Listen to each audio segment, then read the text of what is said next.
La Banque centrale du Liban, incendiée par des manifestants.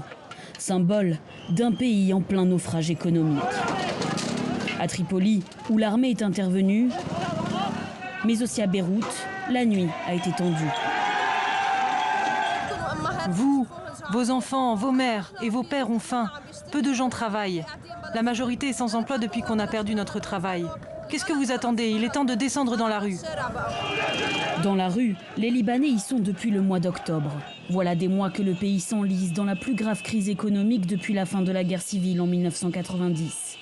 Jeudi, la livre libanaise s'est effondrée, frôlant le seuil des 5000 livres pour $1. Les manifestants pointent du doigt la gestion du gouvernement et plus particulièrement celle du gouverneur de la Banque centrale, Riyad Salameh. Nous manifestons car nous n'avons pas obtenu tout ce que nous demandons depuis le 17 octobre.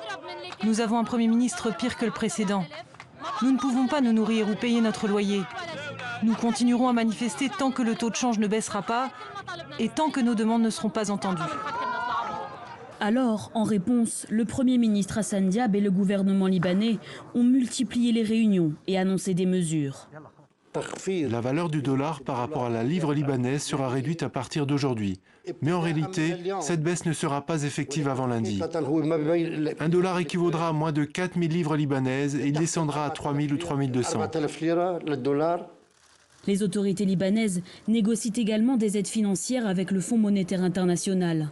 Selon le ministère des Finances, au Liban, 45% de la population vit sous le seuil de pauvreté.